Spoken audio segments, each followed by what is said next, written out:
সময়ত তামিলনাডু চৰকাৰেও এই শ্ৰমিকসকলৰ বাবে 10 লাখকৈ আৰ্থিক মঞ্জুৰি প্ৰদান কৰে ৰাজ্য চৰকাৰৰ কেবিনেটে আজি এই 9 গৰাকী শ্ৰমিকৰ পৰিয়াললৈ অতিৰিক্তকৈ 5 লাখ টকাৰ এটা সাহায্য এককালীন সাহায্য আগবঢ়াবলৈ সিদ্ধান্ত গ্ৰহণ কৰে মই পুনৰ এবাৰ এই 9 গৰাকী শ্ৰমিকৰ পৰিয়াললৈ আমাৰ ৰাজ্য চৰকাৰৰ আন্তৰিক সমবেদনা জ্ঞাপন কৰিছো আমাৰ টাটা টেকনলজিৰ সৈতে ইণ্ডাষ্ট্ৰি 4.0 ট্ৰেইনিং আমাৰ ৰাজ্যৰ বিভিন্ন ITI আৰু পলিটেকনিকত দিয়া হয় প্ৰায় 3000 কোটি টকা ব্যয়েৰে আমি বিভিন্ন ITI আৰু পলিটেকনিক সমূহ আমি প্ৰস্তুত কৰি উলিয়াইছিলো আৰু বছৰি 2000 লৰা ছোৱালীক আমি ইণ্ডাষ্ট্ৰি 4.0 ৰিলেটেড ট্ৰেডৰ আমি ট্ৰেইনিং দিও এই গুটে ব্যৱস্থাটোত 16000 টকা তেখেতসকলে বাৰ্ষিক আমাৰ ছাত্ৰ ছাত্ৰীসকলে ফিজ দিব লাগিছিলে আজি কেবিনেটে এই 16000 টকা ফিজক হ্ৰাস কৰি 11000 টকালৈকে হ্ৰাস কৰে অৰ্থাৎ এই বছৰৰ পৰা তেওঁলোকে 16000ৰ পৰিৱৰ্তে 11000 টকা দিলেও এই ট্ৰেইনিং বা এই শিক্ষা তেওঁলোকে গ্ৰহণ কৰিব পাৰিব বৰাক উপত্যকাৰ ৰাইজৰ বাবে আজি কেবিনেটে এটা খুব ভাল খবৰ কঢ়িয়াই আনিছে শিলচৰৰ যিটো মেইন ৰোড আমি যাক NH 306 section from Trunk Road পৰা Trunk Road যাক আমি ক্যাপিটাল পয়েন্ট বুলিও কওঁ ক্যাপিটাল পয়েন্টৰ পৰা ৰাংগিৰখিৰি পয়েন্ট এই গুটেই ৰাস্তাটো অত্যন্ত কনজাস্টেড আৰু এই ৰাস্তাটো আটাইতকৈ গুৰুত্বপূৰ্ণ কাৰণ Silchar medical college NIT Assam university যাবলৈ এই ৰাস্তাটোৱে ব্যৱহাৰ কৰা হয় শিলচৰৰ ৰাইজৰ বহুদিনীয়া এটা দাবী আছিল যে এই ৰাস্তাটোৰ ওপৰত এখন এলিভেটেড কৰিডৰ নিৰ্মাণ কৰিব লাগে ৰাজ্য চৰকাৰে আজি এই এলিভেটেড কৰিডৰ নিৰ্মাণৰ প্ৰকল্পটোক অনুমোদন জনাইছে আৰু এই প্ৰকল্পটো প্ৰায় 3.5 কিলোমিটাৰ দৈৰ্ঘ্যৰ হ'ব আৰু এই প্ৰকল্পটো নিৰ্মাণ কৰোতে আনুমানিক ব্যয় 564 কোটি টকা হ'বগৈ ৰাজ্য চৰকাৰৰ কেবিনেটে আজি শিলচৰৰ এই এলিভেটেড কৰিডৰটো নিৰ্মাণ কৰিবৰ বাবে 564 কোটি টকাৰ অনুমোদন জনাইছে ইয়াৰ প্ৰায় 100 কোটি টকা ল্যান্ড একুইজিশনৰ কামৰ বাবে ব্যৱহাৰ কৰা হ'ব আৰু এক্সাক্ট কনষ্ট্ৰাকচন কষ্ট উইল বি 464 crores rupees আমাৰ গুৱাহাটী মেডিকেল কলেজখনক সম্পূৰ্ণ নতুনকৈ নিৰ্মাণ কৰাৰ বাবে প্ৰধানমন্ত্ৰী ডাঙৰীয়াই আধাৰশিলা স্থাপন কৰিছিল গুৱাহাটী মেডিকেল কলেজৰ পুৰণা কেম্পাছটো সম্পূৰ্ণভাৱে ডিমলিশ কৰি তাত এটা আটক ধুনীয়া ভৱন য'ত নেকি 5000 ৰোগী একেলগে থাকিব পাৰিব এটা বৃহৎ প্ৰকল্প ৰাজ্য চৰকাৰে ৰূপায়ণৰ কথা ঘোষণা কৰিছিল এই প্ৰকল্পটোৰ লগতে শংকৰদেৱ স্বাস্থ্য বিজ্ঞান বিশ্ববিদ্যালয় ৰাজ্যৰ বিভিন্ন পেৰামেডিকেল এডুকেশ্যন আদি শক্তিশালী কৰিবলৈ আজি ৰাজ্য চৰকাৰে 4257 কোটি টকাৰ এটা বিশাল প্ৰকল্পত অনুমোদন জনাইছে ইয়াৰে 2200 কোটি টকা অকল গুৱাহাটী মেডিকেল কলেজখনক নব নিৰ্মাণৰ বাবে ব্যৱহাৰ কৰা হ'ব আৰু এই নতুন ভৱন নিৰ্মাণ হোৱাৰ পিছতেই গুৱাহাটী মেডিকেল কলেজ এইমছ আৰু আন যিকোনো মেডিকেল কলেজতকৈ দেশৰ ভিতৰতে আটাইতকৈ ব্যাপক আৰু আটাইতকৈ সুন্দৰ মেডিকেল কলেজলৈ ৰূপান্তৰ হ'ব। এই গোটেই আঁচনিখন ৰূপায়ণৰ বাবে এছিয়ান ডেভেলপমেণ্ট বেংকে আমাক ঋণ আগবঢ়াব, যাৰ 80% কেন্দ্ৰীয় চৰকাৰে বহন কৰিব আৰু 20% ৰাজ্য চৰকাৰে বহন কৰিব। মই নেক্সট কোনোবা এটা ডেটত গুৱাহাটী মেডিকেল কলেজৰ নতুন বিল্ডিংটোৰ যিটো কায়াকল্প আমি ঠিক কৰিছোঁ তাৰ বিষয়ে আপোনালোকক জনাবৰ বাবে মই চেষ্টা কৰিম। বাহিৰত কাম কৰি থকা অসমীয়া সমাজখনৰ বাবে এটা ভাল খবৰ। অসমীয়া মানুহে যদি কৰ্ণাটক ৰাজস্থানত চাকৰি সূত্ৰে যায় বা অৰুণাচল নাগালেণ্ড আদিত চাকৰি সূত্ৰে যায়, তেওঁলোকৰ ল'ৰা ছোৱালীয়ে যদি অসমত নপঢ়ে তেনেহ'লে অসমৰ মেডিকেল কলেজৰ চিট তেওঁলোকৰ বাবে উপলব্ধ নহৈছিলগৈ। 1985 চনত এই বিষয়ে এটা ৰুল আৰম্ভ কৰা হৈছিল যে যিকোনো ল'ৰা ছোৱালীয়ে অসমত মেডিকেল পঢ়িবলৈ আপ টু দ্য মেট্ৰিকুলেশ্যন অসমত তেওঁলোকে পঢ়িবই লাগিব। ইয়াৰ ফলত অসমৰ যদি কোনো সেনাবাহিনীৰ জোৱান আছে, CRPFৰ জোৱান আছে, অসমৰ যদি কোনো ল'ৰা ছোৱালীয়ে কেন্দ্ৰীয় চৰকাৰত কাম কৰে আৰু চাকৰি সূত্ৰে তেওঁলোকৰ ল'ৰা ছোৱালীয়ে যদি অসমৰ বাহিৰত পঢ়িব লাগিছিলে, তেওঁলোকে অসমৰ মেডিকেল কলেজত চিট পোৱাৰ পৰা বঞ্চিত হৈ থাকিবলগীয়া হৈছিল। ৰাজ্য চৰকাৰে আজি এটা সিদ্ধান্ত গ্ৰহণ কৰে যে যদি বাহিৰত কাম কৰা ব্যক্তিজনৰ 3টা প্ৰজন্ম অসমত আছিলে, তাৰমানে তেওঁলোকৰ দেউতাক মাক আজু ককা 3টা প্ৰজন্ম যদি অসমৰ হয় তেনেহ'লে তেওঁলোকৰ ল'ৰা ছোৱালী এতিয়াৰ পৰা অসমৰ মেডিকেল কলেজত পঢ়িব পাৰিব। অসমৰ হাইস্কুলতে পঢ়াটো এতিয়াৰ পৰা মেণ্ডেটৰী নহ'ব। খালি কণ্ডিশ্যন এটাই যে তেওঁলোক 3টা প্ৰজন্মৰ অসমীয়া হ'ব লাগিব। 71 চন হ'লে নহ'ব, তেওঁলোকে 3টা প্ৰজন্ম তেওঁলোকৰ দেউতাক মাক অসমৰ হ'ব লাগিব। আৰু যিহেতু এতিয়া আমাৰ অসমত মেডিকেল চিট 1800লৈকে যাব পাৰিছে, এই সিদ্ধান্তই কাকো ক্ষতি নকৰে, কাৰণ এতিয়া আমি দেখা পাইছোঁ যে আমাৰ অপৰ্যাপ্ত মেডিকেল চিট আমি নিৰ্মাণ কৰিব পাৰিছোঁ। আজি কেবিনেটে মেডিকেল এডমিশ্যনৰ ক্ষেত্ৰত অৰুণাচল প্ৰদেশত বাস কৰা মৰাণ জনগোষ্ঠীৰ লোকসকলক অসমৰ স্থায়ী বাসিন্দা হিচাপে গ্ৰহণ কৰিবলৈ সিদ্ধান্ত গ্ৰহণ কৰে। তাৰমানে অৰুণাচল প্ৰদেশৰ মৰাণ জনগোষ্ঠীৰ লোকে এতিয়া অসমত মেডিকেল পঢ়াৰ সুবিধা লাভ কৰিব আৰু they will be treated as Assamese. আজি কেবিনেটে এই গুৰুত্বপূৰ্ণ সিদ্ধান্তটো গ্ৰহণ কৰে।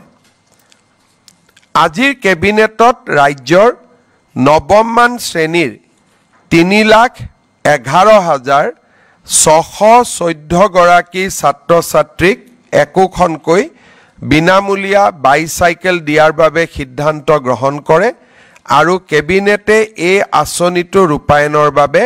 130 কোটি টকাৰ অনুমোদন জনায়। আজি কেবিনেটে আমাৰ মহাবিদ্যালয়সমূহত অলপতে হৈ যোৱা যি নামভৰ্তি আছিলে, সেই নামভৰ্তিত 1,75,817জন ছাত্ৰ ছাত্ৰীয়ে গ্ৰেজুৱেট ষ্ট্ৰীমত বিনামূলীয়া নামভৰ্তি কৰিবলৈ সক্ষম হয়। এওঁলোকে নামভৰ্তি বিনামূলীয়াকৈ কৰিলেও নামভৰ্তিৰ ফিজ ৰাজ্য চৰকাৰে কলেজসমূহক উভতাই দিব লাগিব আৰু তাৰ বাবে কলেজসমূহক বিনামূলীয়া নামভৰ্তিৰ বাবে ধনৰ ৰিইম্বাৰ্সমেণ্টৰ বাবে কেবিনেটে আজি 126 কোটি টকা অনুমোদন কৰে। অৰ্থাৎ 1,00,000 ৭৫,৮১৭ গৰাকী ছাত্ৰ ছাত্ৰী বিনামূলীয়া নামভৰ্তি কৰিবলৈ সক্ষম হৈছিল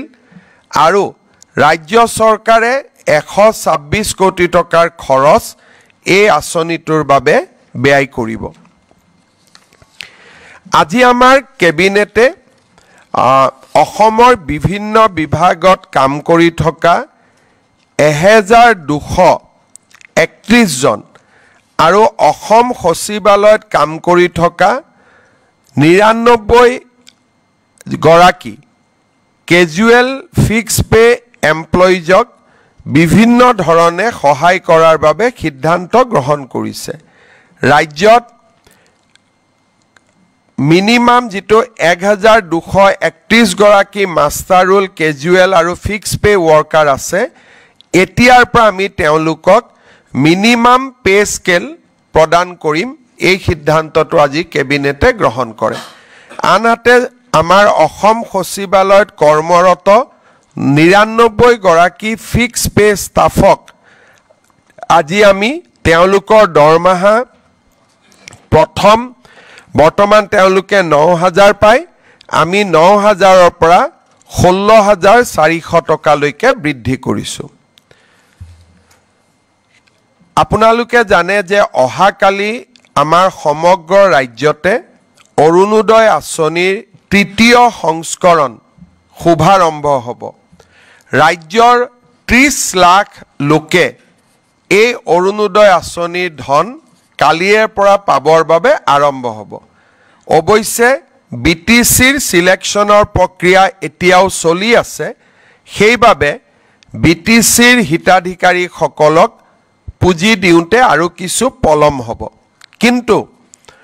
অহাকালি যি ৩০ লাখ আই মাতৃয়ে অৰুণোদয় আঁচনি লাভ কৰিব,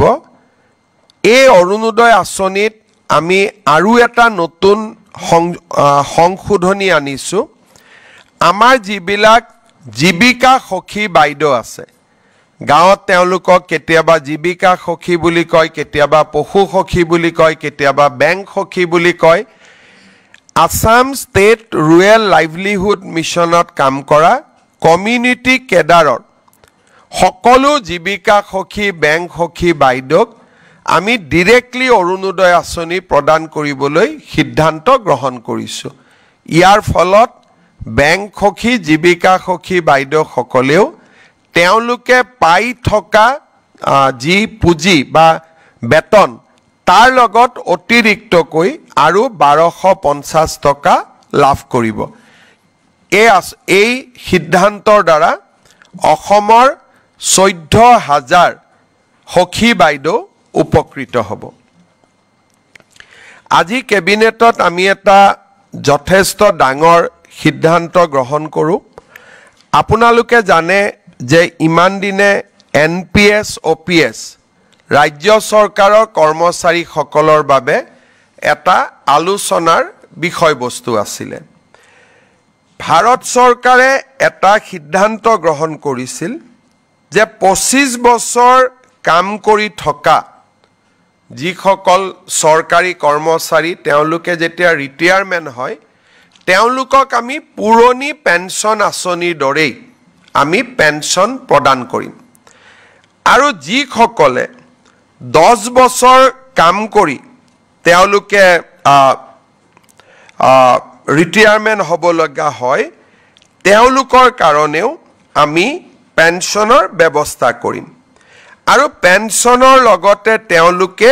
DA আদিও লাভ কৰিব। আৰু এই নতুন স্কিমটোৰ নাম দিছিলে ইউনিফাইড পেঞ্চন স্কিম। তাৰ মানে OPS আৰু NPS দুইটাৰে সামঞ্জস্য ৰাখি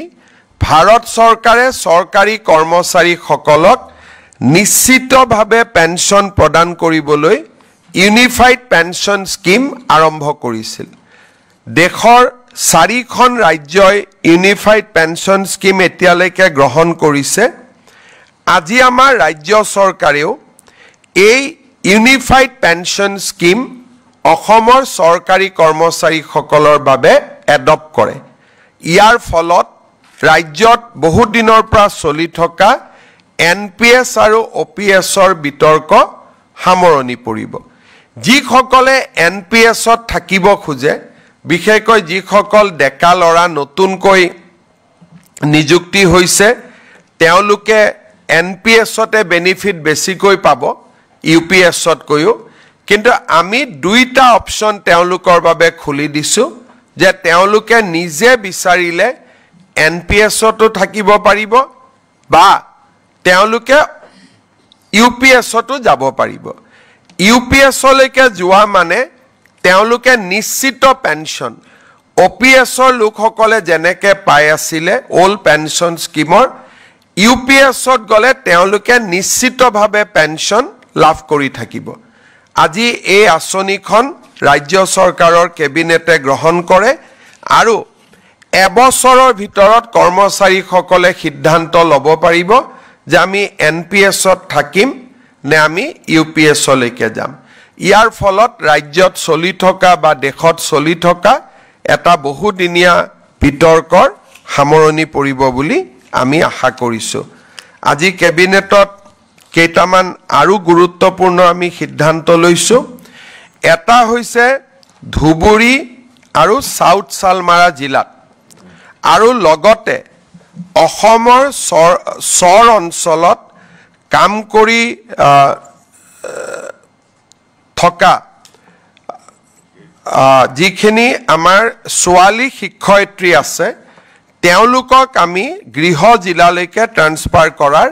বা গৃহ জিলাৰ সমীপৰ এখন জিলালৈকে ট্ৰান্সফাৰ কৰাৰ কাৰণে আমি সিদ্ধান্ত লৈছো তাৰ মানে সাউথ সালমাৰা ধুবুৰী বা সৰ অঞ্চলত যিসকল ছোৱালী শিক্ষয়িত্ৰী কাম কৰি আছিলে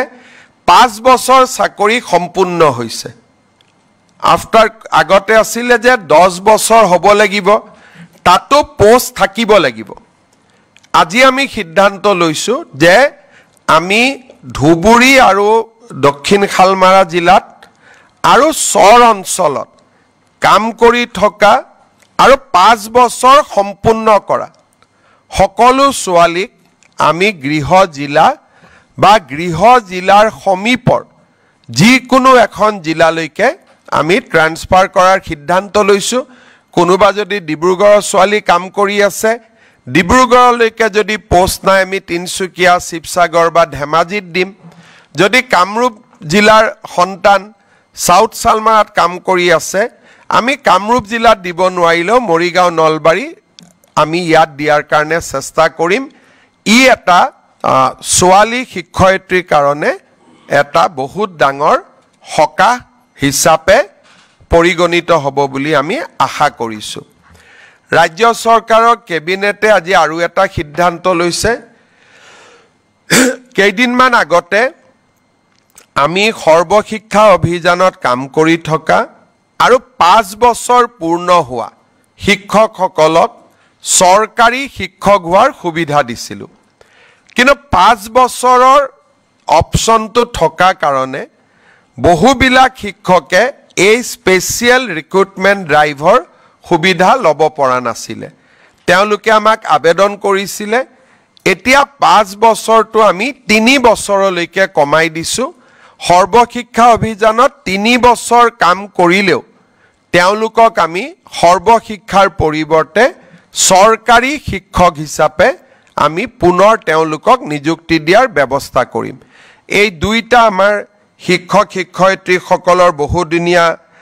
ৰিকুৱেষ্ট আছিলে আজি দুইটা ৰিকুৱেষ্ট আমাৰ কেবিনেটে গ্ৰহণ কৰে আৰু আমাৰ এই সিদ্ধান্তই তেওঁলোকৰ বহুদিনীয়া এটা ৰিকুৱেষ্ট বা দাবী পূৰ্ণ হ'ব বুলি আমি আশা কৰিছো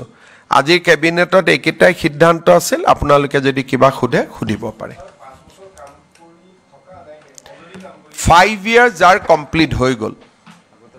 তাৰ মানে 2021ত যিসকলে বা 20ত নিযুক্তি পাইছিলে মিনিমাম 5 years তো কৰিবই লাগিব কিন্তু যাৰ 5 years হৈ গল তেওঁলোকক এতিয়া পোষ্ট থাকক বা নাথাকক আমি ট্ৰান্সফাৰ দি দিম তেওঁলোকে এবছৰৰ ভিতৰত সিদ্ধান্ত ল'ব নহয় সৰকাৰি কৰ্মচাৰী হব লাগিব ৰিটায়াৰ্ড কৰা মানুহে এটো তাৰ শিফট কৰিব নোৱাৰে যোন ৰিটায়াৰ হৈ গল তেও ৰিটায়াৰ হৈ গল সৰকাৰৰ যি কৰ্মচাৰী আছে তেওঁলোকে এতিয়া সিদ্ধান্ত লব পাৰিব যে আমি এনপিএছত থাকিম নে ইউপিএছত যাম তাৰ কাৰণে ইউপিএছৰ ফুল বেনিফিট পাবৰ কাৰণে 25 বছৰ চাকৰি কৰিব লাগিব হাফ বেনিফিট পাবৰ কাৰণে 10 বছৰ চাকৰি কৰিব লাগিব আৰু এটো গাইডলাইন আমি নোটিফিকেশন কৰি দিম তেতিয়া কৰ্মচাৰী সকলে নিজে সিদ্ধান্ত লব পাৰিব যে আমি এনপিএছত থাকিম নে আমি ইউপিএছত যাম কিন্তু ইউজুৱেলি নতুন লৰা ছোৱালীবোৰ এনপিএছতে থাকিব কাৰণ তাতে বহুতখিনি ৰিটায়াৰমেন্টৰ পিছত বহুতখিনি সুবিধা তেওঁলোকে পাব So if you can brief about the UPS scheme, the decision that you take. Government of India has adopted UPS scheme, which is a modified version of NPS. In NPS, government contribution was 10%, but now government contribution will increase to 18.5%. State government has adopted UPS scheme similar to what will be entitled to the state central government employee. Now the same scheme will be available for the employee of the state government also. Existing employee will get a 1-year time frame to either remain in NPS or to adopt UPS. If somebody adopt UPS, his contribution in NPS will be automatically transferred to the UPS account, will be transferred to the UPS account. I think with adoption of this scheme, the debate between NPS and OPS has finally come to an end.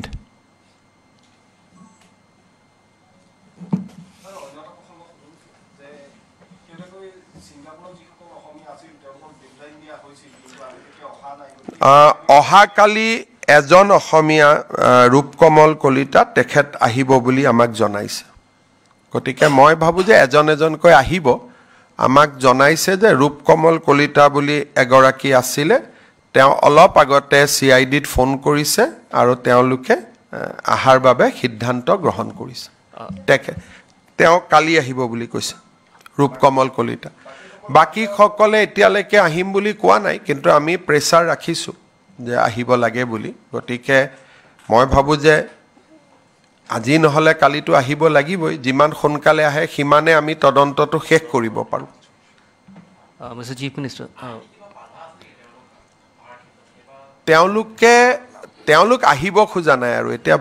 বাধা কি আছে কি নাই কোনোবাই কৈছে যে আমাৰ সিংগাপুৰ পুলিচে আমাক আহিব মানা কৰিছে কোনবাই কৈছে আহিলে আমাৰ চাকৰিটো যাব তেনুকা বিভিন্ন ধৰণৰ কথা তেওঁলোকে কৈ আছে কিন্তু মুখ্যতঃ আজি প্ৰথমবাৰ এজন ব্যক্তিয়ে অহাৰ কাৰণে আগ্ৰহ প্ৰকাশ কৰিছে আৰু মই ভাবো যে এজন যদি আহে তেতিয়ালে লাহে লাহে আন সকলো ডেফিনেটলি আহিব Mr. Chief Minister, on this aspect of the investigation, that there are two aspects to it. One is these 8 people whom you want to join the investigation who are NRIs from Singapore. How you would get them is one challenge. Number 2 challenge is that to take this investigation forward, your investigating team also needs to go and... Our investigation team is not required to go because under AMLET, whatever Singapore police will collect evidence, they will definitely share with us. Our request has already gone. As you know that no foreign country will allow other countries' police to investigate. That is not the law. Like Singapore or American FBI cannot come to India and inquire. So they will take help from Indian police also, only. So that is why Interpol concept is there, that the police of one country will aid the other country. But nobody will allow a police of other country to inquire in their country because that will be infringement of sovereignty. So কোনো এখন সাৰ্বভৌম ৰাষ্ট্ৰই বিদেশী ৰাজ্যৰ পুলিচক ইনকুৱাৰি কৰিব নিদিয়ে সহযোগিতা কৰে হেকাৰণে our request for legal assistance is already pending with Singapore. So whatever Singapore will collect or they have done investigation, I think under AMLET they will share with us. But how much hopeful you are in terms of getting the cooperation? It is not a question of hopeful and not hopeful. We have sent the request now. As per the treaty, they should help us. So now it is not a question of 60% hopeful, 40% hopeful. It is a legal understanding between Singapore and India that India will help Singapore, Singapore will help India. So now we are waiting for that assistance. Mr. Chief Minister, how many of them are left to arrive here? As I told you that one is coming. I think they were total 9. So let them, I think they are also Assamese person. So, and I think they will respond one by one. It is not that they will completely, they will decide not to come. I think they will come. But generally fear factor eta thake. Gotike lahe lahe ami teolukok motivate kori thakim je apnalok ahok cooperate korok. Aru moi bhabu je hoi jabo.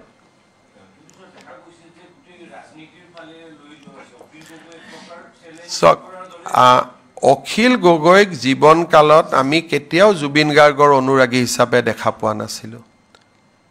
Konubai Akhil Gogoi ketiaba Zubin Gargor gan bhal palu buli tweet kora korobat ase niki karubar logot. Ketiaba Akhil Gogoi Zubin Gargor function shunibo joa kiba record ase niki. Itu to politics kori ase ar mito byaktik loi rajniti kora manu hol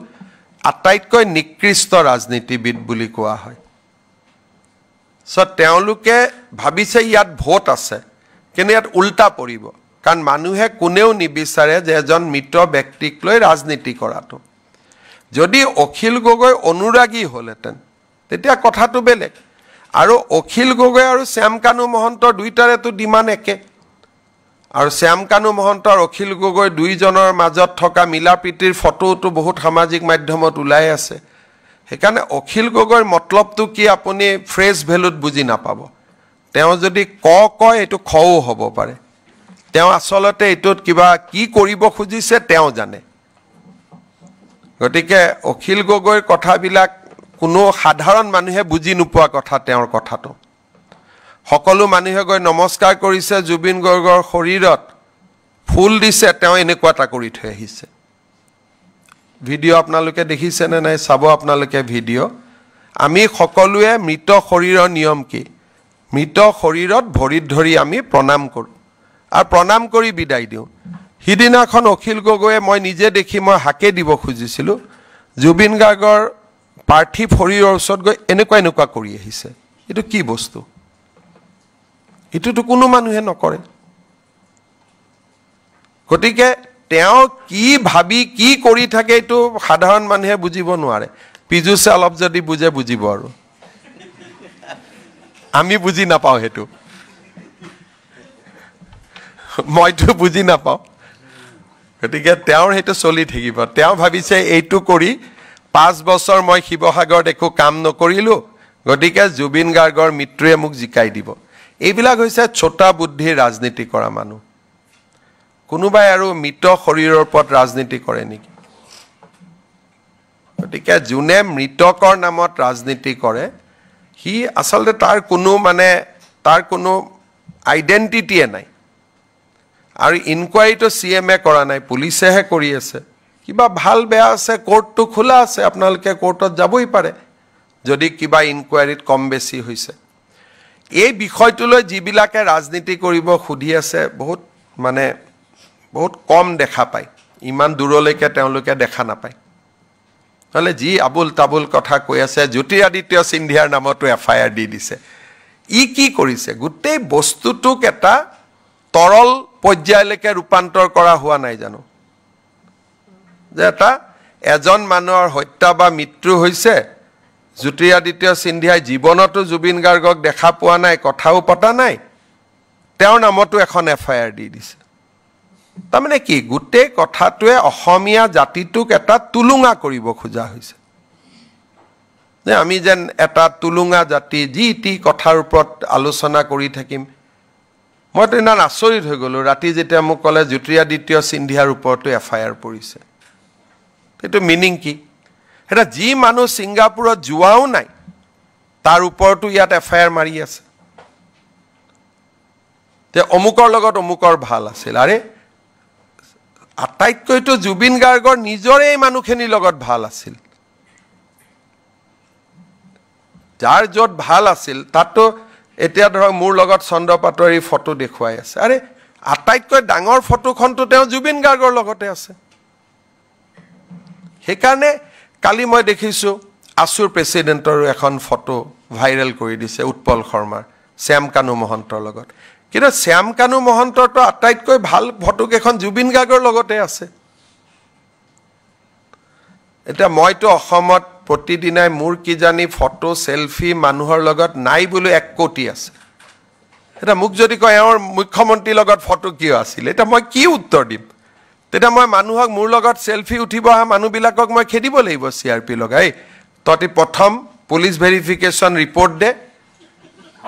যে ভবিষ্যতেও crime নকৰো আগতো crime কৰা নাই তেতিয়াহে photo উঠিব দিম তেনেকে মই কৰিব পাৰিম নেকি তা আপোনালোকেও কেতিয়াবা চাব আপোনালোকৰ নিজৰে দুনিয়াৰ ফটো আছে মইতো পুলিশে মোক কৈছে যে স্যাৰ জুনে জুনে লিখি আছে শ্যাম কানু মহন্তৰ মোবাইলত সবৰে তেওঁলোকৰ নাম লগত ফটো আছে আপোনালোকৰ ম্যাক্সিমাম পেপাৰ টিভিৰ নিজৰ নিজৰ মালিকৰ ফটো আছে আৰু আপোনালোকে লিখি আছে বেলেগৰ অমুকৰ কিয় ফটো আছে বুলি তাইজে যেটা নিজৰ ফটোখন ওলাই যায় তেতিয়া ঠাণ্ডা হৈ যায় এটা এটা কি বিৰম্বনা কৰি থৈছে তানে গুটেই কথাটো হল যে জুবিন গাৰ্গক ন্যায় দিয়াটো নহয় কাৰ দোষ হলিয়াম কাক অলপমান অভিযুক্ত কৰিব পাৰিম কাবাৰ লগত যদি কাবাৰ বেয়া আছে এই সুযোগতে হিসাব নিকাশ কৰি লও কেতিয়াও মিত মানুহৰ লগত এনেকে ৰাজনীতি নহয় আৰু সেইটো মই নাজানো কোৰ পৰা আৰম্ভ হল এটোটো আমাৰ অসমত আগত কেতিয়াও নাছিল Mr. Chief Minister, over the last few months, there has been an attempt in Assam to, disturb the peaceful situation out here. And some fringe elements also tried to hijack it during taking advantage of Zubin Garg's death. আজি আমাৰ অসমত সমস্যা কি হৈছে অসমত maximum আপোনালোকে জানে যিবিলাকে জুবিনৰ কাৰণে সোশ্যাল মিডিয়াত লিখি আছে তাত দুটা গ্ৰুপ আছে এটা হল অনুৰাগী জুনে হসাকৈ জুবিনৰ ন্যায় বিচাৰে জুবিনৰ আত্মাৰ শান্তি বিচাৰে এটা হল অনুৰাগী আনটো গ্ৰুপ হৈছে যে এই সুযোগতে বিজেপি ঘৰুৱাব পাৰো নেকি তাত দুটা ক্লিয়াৰ গ্ৰুপ আছে এটা হল অনুৰাগীৰ গ্ৰুপ তেওঁলোকে ন্যায় বিচাৰে তেওঁলোকে ইয়াৰ লজিক্যাল কনক্লুজন বিচাৰে যেনেকে পৰখিয়ে মই গৰিমাৰ ঘৰত গৈছিলো মোক কৈছে যে দাদা আমাক পুৰা সিকোয়েন্সটো লাগে কোৰ পৰা কি হৈছিল সেইটো হল এটা জেনুইন কনসাৰ্ন আন ফালে এটা পাৰ্টি থিয় হৈছে এটি জুবিনৰ গান জীৱনত শুনাই নাই ম্যাক্সিমাম তেওঁলোকে বাংলাদেশৰ পৰা সিঙ্গাৰ আনে আৰু বাংলাদেশৰ সিঙ্গাৰে তাতে গান গায় এটা তেওঁলোকে আজি ৰাতিপুৱা মই এটা এজন আপোনালোকক মই দেখুৱালে ভাল পাব এগৰাকী এই ধৰণৰ মানুহে ৰাতিপুৱা এটা ফেসবুক দিছে যে এই সুযোগতে গৰিমা গাৰ্গক জালুকবাৰী সমষ্টিত ইলেকশন উঠাই দিব লাগে মানে আচৰিত মানে আপোনালোকে এই এখেত আমাৰ মই ৰাতিপুৱাই মানে এটা স্যাৰ এখেতক মই আপোনালোকক দি দিম এখেতে ৰাতিপুৱাৰ পৰা তেওঁ চিঞৰি আছে যে এইটো সুযোগতে গৰিমা গাৰ্গক জালুকবাৰী সমষ্টিত ইলেকশন উঠাই দিব লাগে এওঁটো কেতিয়াও জুবিনৰ গান শুনা নাই কাৰণ ইছলাম ধৰ্মৰ নিয়মতে মৌলবী সকলে গান শুনিবই নোৱাৰে আপোনালোকে যদি তেওঁলোকে এন্টাৰটেইনমেন্টত যাব নোৱাৰে আপোনালোকে চাই লব যে ইছলামৰ নিয়ম হৈছে তেওঁলোকে গান বাজানা এবিলাকত যদি কোনবা ইয়াত ইছলাম ধৰ্ম কৰা সাংবাদিক আছে কব যে অন্তত মৌলবী সকলে এটো যাবই নোৱাৰে এটো তেওঁলোকৰ নিয়ম যেনেকে পাৰফিউম যদি ওয়াইন মিক্স থাকা পাৰফিউম হেতু তেওঁলোকে লব নোৱাৰে হেকাৰণে তেওঁলোকে আতৰ লয় এটো নিয়ম এটো ইছলামৰ ৰুল বিলাক বহুত নিয়ম হয় মই এটো ভিডিও আপোনালোকক পীযুষে দি দিব ৰাতিপুৱা চাই মই হাঁহি আছো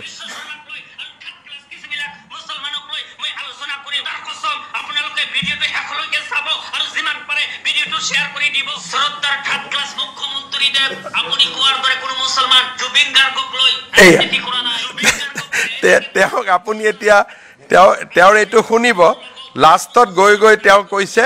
যে এইটোৱে সুযোগ জালুকবাৰী সমষ্টিত হেৰি উঠাই দিব লাগে গৰিমা গাৰ্গক ইলেকশ্যন উঠাব লাগে তো এইটো কি পৰ্যায়ত গৈছে আপোনালোকে এটা বুজি পাব পাৰে সেইকাৰণে মই ভাবো যে Zubeen deserve best of the respect কালি এটা কোনোবাই কৈছে এজনে কৈছে সব মুকলি কৰি দিয়ক একো লুকাই নাৰাখিব আৰু এজনে কৈছে এটো কেনেকৈ ওলালে অখিল আৰু লুৰিনে দুটা পইণ্ট নিজৰ ভিতৰত বাছি লৈছে যে উলিয়ালে তই কবি কিয় উলিয়ালে আৰু নুলিয়ালে তই কবি কিয় নুলিয়ালে বুলি এতিয়া এজনে কৈছে যে CID-য়ে ইনকুৱাৰী কৰি দিওঁতে ভিডিঅ' লিংক কৰি দিব লাগে যাতে মানুহে শুনি থাকিব পাৰে মানে পৰামৰ্শ আহিছে তাৰ পিছত সবেই জানে যে পোষ্টমৰ্টেম ৰিপৰ্টটো চৰকাৰে ৰিলিজ কৰিব নোৱাৰে কোৰ্টক দিব কোৰ্টৰ পৰা কোনোবাই চাৰ্টিফাইড কপি লৈ ল'ব পাৰে ইট ইজ এ ৰুল হে লুকাব খুজিছে আকৌ যেতিয়া গ্ৰাউণ্ড অফ এৰেষ্ট যিটো আমি দিবই লাগিব এটো হল আইনৰ ধাৰা যে যেতিয়া এজন মানুহক গ্ৰেপ্তাৰ কৰা হয় গ্ৰেপ্তাৰৰ কাৰণখিনি আমি ফ্যামিলিক দিবই লাগিব লিখিতভাৱে তেতিয়া আকৌ কৈছে যে গ্ৰাউণ্ড অফ এৰেষ্টটো কিয় ৰিলিজ কৰি দিলে আমিতো ৰিলিজ কৰা নাই আমি ফ্যামিলিৰ মানুহকে দিছো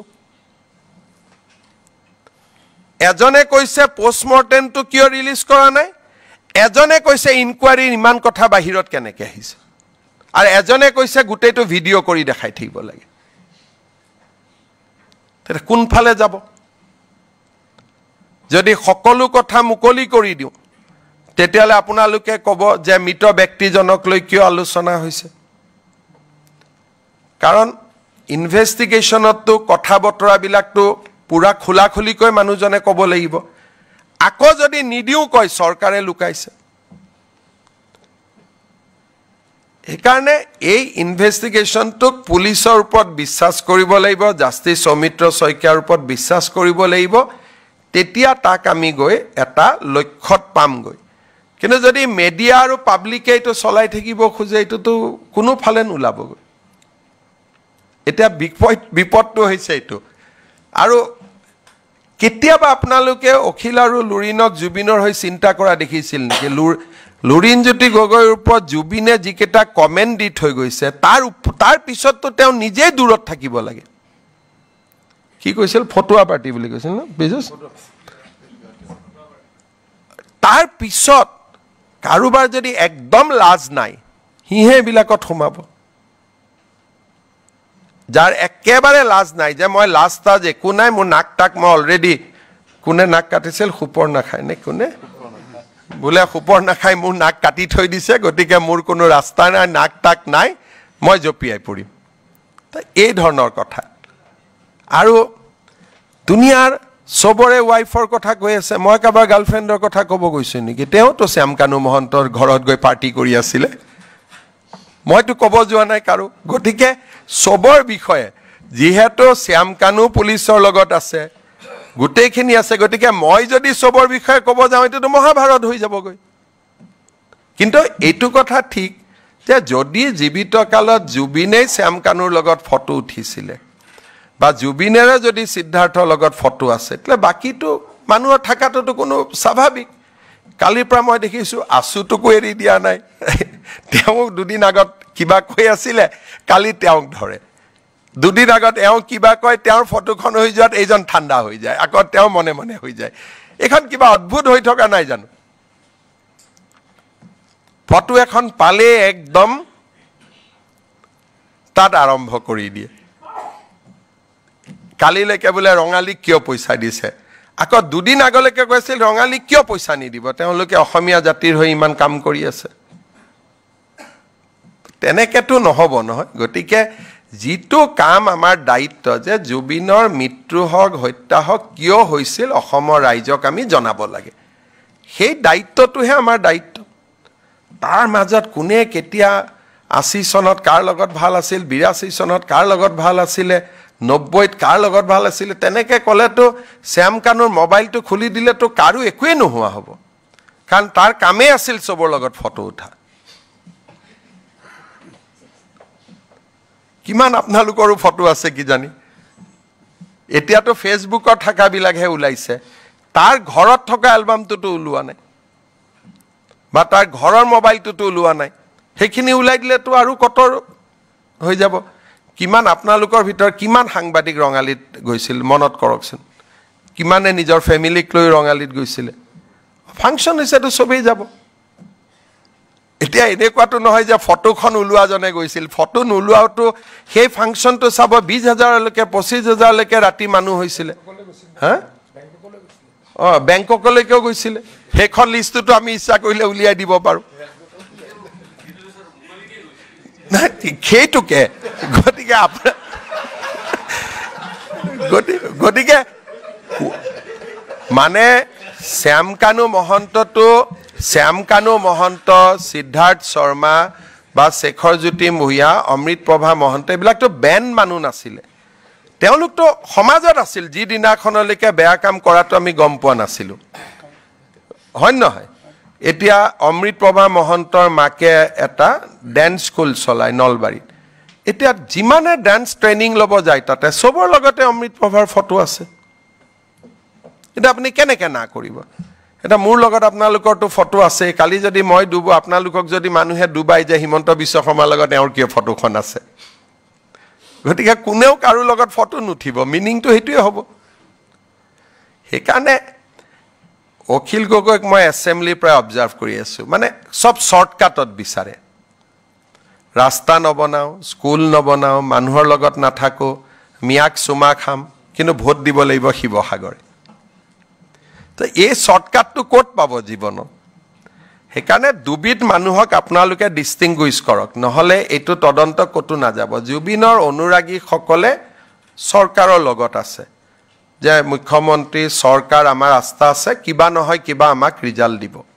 আৰু যোনে ৰাজনীতি কৰিব খুজিছে ৰাজনীতি কৰি থাকিব তাক আপুনি কেনেকৈ হাক দিব তেওঁলোকে ভাবিছে যে ইয়াতে আমাৰ সব ওলাব বুলি খানা 26ৰ কাম ইয়াতে হৈ যাব বুলি সেইকাৰণে তেওঁলোকে বহুত মানে কমত ভাবি আছে আৰু দুই এদিনতে আপোনালোকক আমি এখন সাংবাদিক মেলত মাতিম আৰু দিল্লীৰ পৰাও আমি সাংবাদিকসকলক মাতিম আমি আজি কেবিনেটত এছআইটিৰ যেটো আছিলে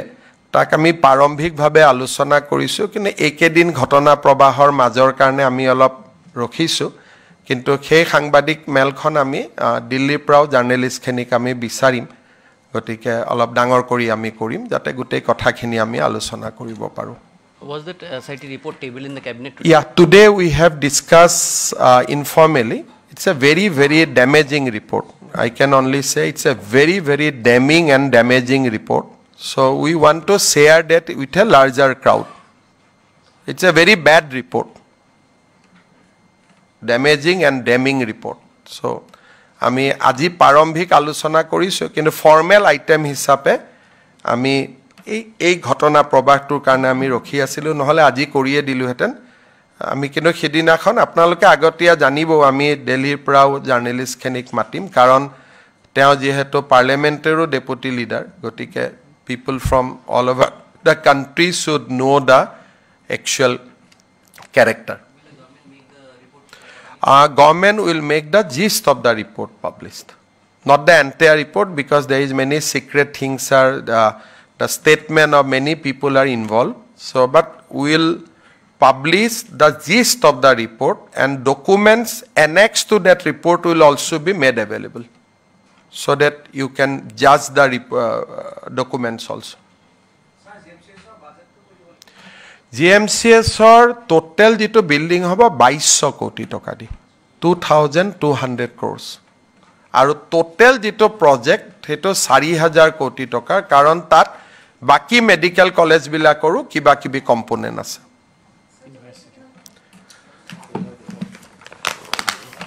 মই চাই দিছোঁ আকৌ ভুল হৈ যাব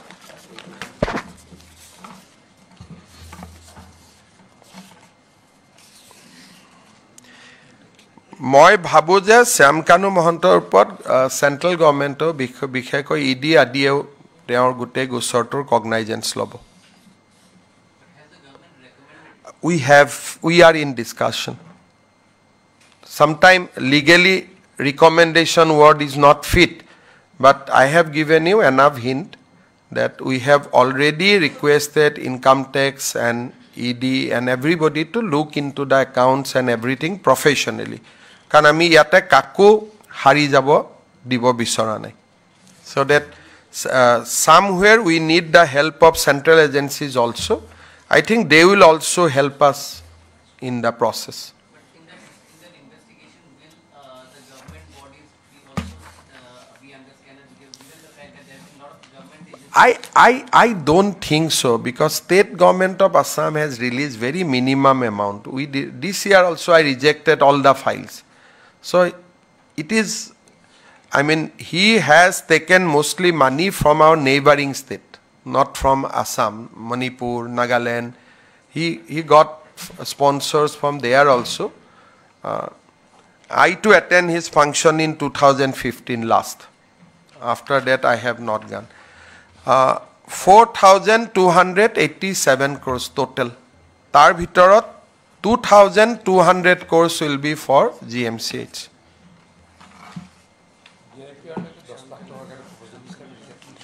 এই বছৰ ডিআইপিআৰেও ৰিজেক্ট কৰিছে টুৰিজিমেও ৰিজেক্ট কৰিছিল এইবাৰ আমি দিয়া নাই কিন্তু প্ৰবলেমটো আছে কি মই আজি আপোনালোকক ক'ব খোজা নাই শ্যামকানুৰ হৈ একচুৱেলি ফোনটোৱে ক'ব নালাগে মানে যেনেকা মানুহবিলাকলৈ ইনকুৱাৰী কৰি আছো তেওঁলোকে আটাইতকৈ বেছি প্ৰেছাৰ কৰে সেইকাৰণে গোটেই ঘটনাটো অলপ বেলেগ ধৰণৰ হৈ যায় ঠিক আছে